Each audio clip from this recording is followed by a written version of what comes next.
So I wanted to ask you, Brian, as someone who has been in the addiction treatment space for the majority of your career, it sounds like, and someone who's obviously qualified to prescribe naltrexone and treat people with naltrexone, would you say that the Sinclair method is a legitimate treatment for alcohol use disorder? I think the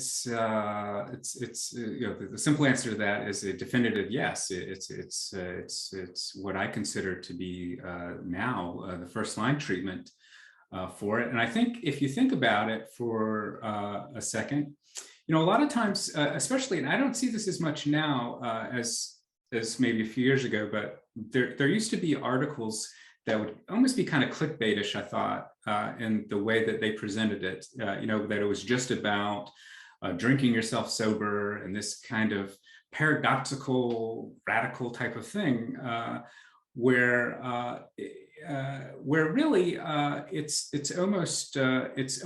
certainly isn't paradoxical or radical, and it's almost kind of boringly or simple and kind of established in terms of it being operant conditioning.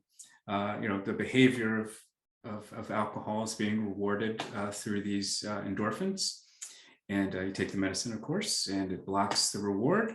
And like any behavior where you're previously rewarded, and now you get you take that reward away, you're going to get less of that behavior. So I think that's kind of the example or kind of approach I take when introducing it to people or to family members or anyone who might be skeptical.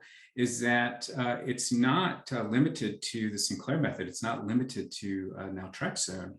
If you want to reduce any behavior, you're going to get you do that by taking away the reward for it. And I always like to say, if they stop paying you at work, eventually a person's going to stop showing up, something like that.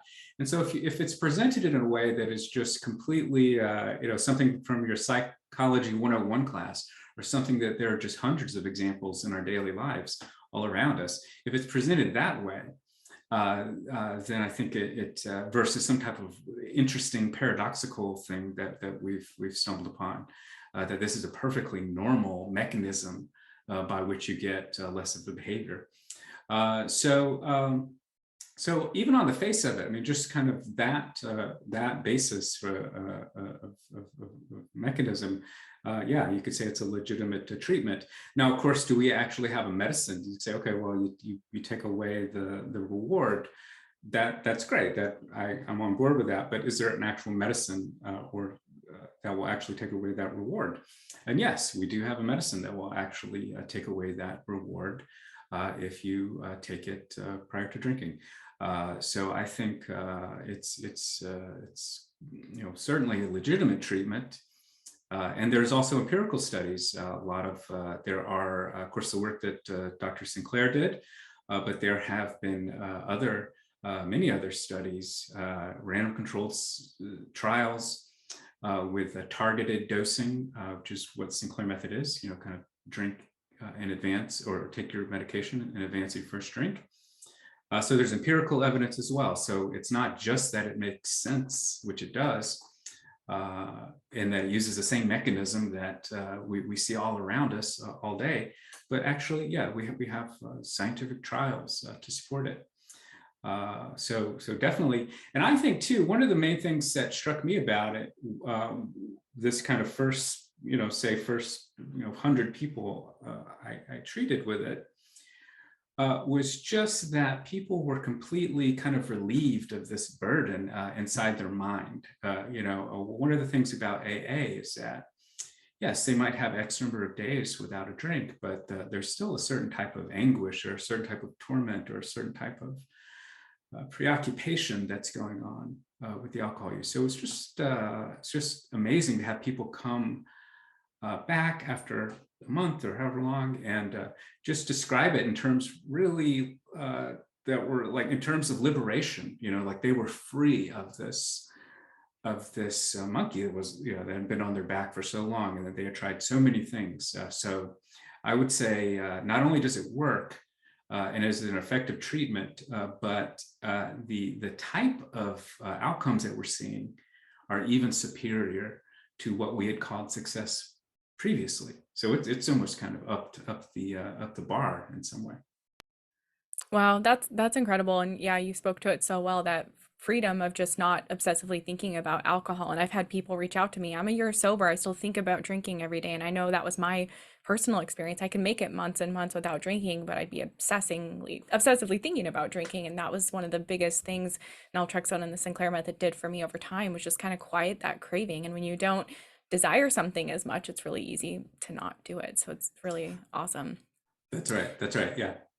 And I asked that question, obviously, there's skeptics out there because with this treatment, you're still drinking. And, really speaking to loved ones of those who are considering the Sinclair method or who are using it, what might you say to them, if they don't quite understand this? Or the common thing I hear is, oh, it's just an excuse for them to keep drinking. Like, I want them to just quit drinking today. What would you say to a loved one who's in that place? And granted, I want to honor where they're at as well, because if you're a loved one, typically there's been a lot of pain, turmoil, just difficulty helping someone who has alcohol use disorder. So I'm just curious, how do you talk with or support or explain this method to those people? Yeah, that's right. A lot of trust has been broken, often in the case, or the relationship can be damaged, and the person, could say the non-drinker will say, is at their wits' end, or they really have had enough. So they are just kind of you can understand their position as well in terms of just their frustration, and they're kind of maybe they've seen treatment not work, or go in to a 30-day program, and then the person's drinking again within several days. So there's that aspect of it. I mean, I think I can really appreciate the position of that person, and kind of the frustration, and why they would need to kind of have this explained to them in a particular way. And I think, one of the things that is helpful in those situations, one is just to have the person involved with the appointment. For example, I invite, I want as many people as used to be at the office as my couch would hold, or as now it's their couch, maybe in their living room. But I think that's really one of the main things, is because if there is trust broken, it could be hard to believe that they are still allowed to drink, or something like that. That it might just sound like that kind of hearing the Sinclair method kind of a secondhand, it might not be so convincing. So I think just having an appointment with the provider, and just, in my case, me kind of saying, yes, that is correct, this is how it works, and And the other thing I like to do is the Sinclair method. And it's interesting, they didn't call it the Sinclair method, but it was the Sinclair method. It was featured on NBC News a few years ago, and they did kind of like a 10-minute piece on it. So I like to provide kind of, NBC News has a certain stature to it. It's kind of a brand that has some weight to it. And it's also short. It's shorter than One Little Pill, which is another good thing to watch, but that is kind of a more investment. This is about a 10-minute video. And there are a couple of physicians on there kind of explaining the rationale for it, and just kind of seeing it on someplace like NBC News adds a little bit of credibility to it. So that's the other thing I do, is say, please just watch this 10-minute video on NBC News, and that can often be very helpful. But I think once you explain that that it is just a basic system of reward, and taking away the reward, and why it's important that you still have the behavior going on while you're not being rewarded. I think that that's key. But I will say, in the kind of the non-drinker's defense, it really is hard to explain if you haven't had that type of kind of persistent neurological kind of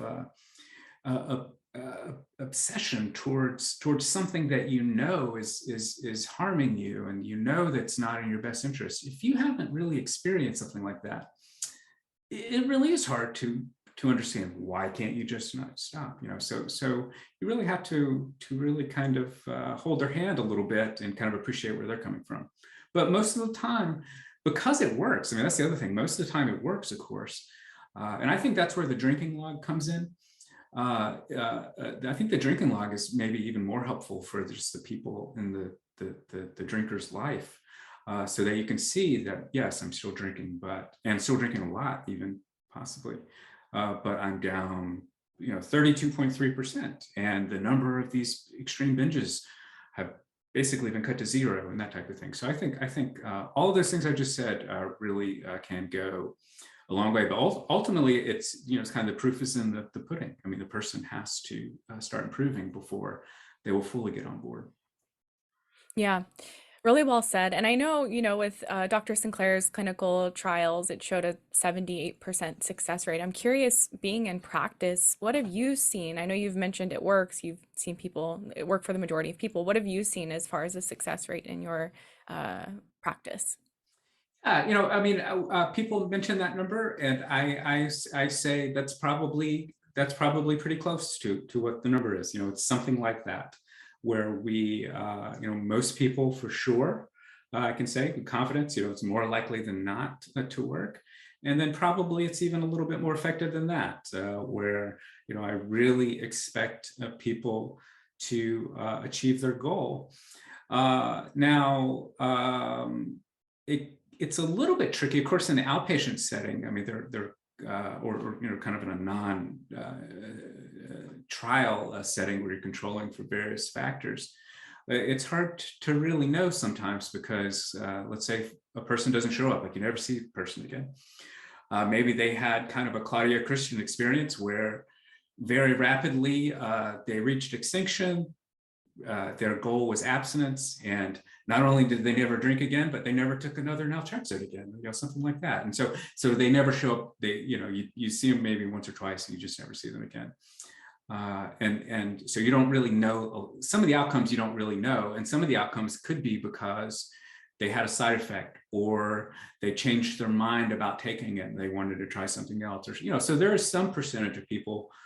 You just don't know the outcomes, and you can say, okay, well, maybe that's 50-50, but even that is, you don't really know kind of the people that don't show up. So it's hard to get precise information, but again, the 78% sounds about right, because even kind of with that in the mix, you could say if I see 10 new people a week that start on it, I really would expect 7 or 8 within, some 6-month period to really have some substantial reduction in not just the behavior of drinking. Yes, we're going to see data that shows some percentage in the number of drinks per week, but we're really going to see and hear kind of descriptions of the drinking itself, the role it takes in the person's life, the amount of mental space it takes up. We're going to see that kind of recede into the background as well, so that the person just starts talking about things like, it's not the first thing I did when I got home, or when I learned that my wife was going on vacation, I started thinking about how much I could, these types of things. I mean, really just, or I never ever like not finish a drink, and it's amazing. I knew I poured it and then almost forgot it, and then the next morning it was half empty. That types of things where people just start recognizing that its grip is loosening. So it really is something like that. It really depends on, of course, there are lots of variables. I would say one thing that it definitely does take some patience, because a lot of times, especially because Claudia Christian's TED Talk is just so widely known, at least, kind of as an introduction to the Sinclair Method. So a lot of the people who are coming to me, that's kind of their first exposure to it. And she had a response to it that was fairly rapid. It certainly is within kind of the range of responses we see, but I wouldn't characterize it as typical. So if people have kind of that idea in mind that they're going to replicate, exactly what Claudia Christian did, then sometimes they might be discouraged. So I would say a lot of the success is about understanding that it is a long process. or it can be that this is like, 4 to 6 months usually. Yeah, I totally agree. And that's one thing I do see with clients that I've worked with is, if they kind of expect an instant result or the month or two and they're still not where they want to be, it can be discouraging. But to have those realistic expectations that this is, going to take a while, I think it helps people to not be disappointed if they're not seeing really quick results. So, yeah, I would say that's, it's really encouraging to see that in your practice you've seen the same success rate as he saw in his clinical trials. And I would say that as well.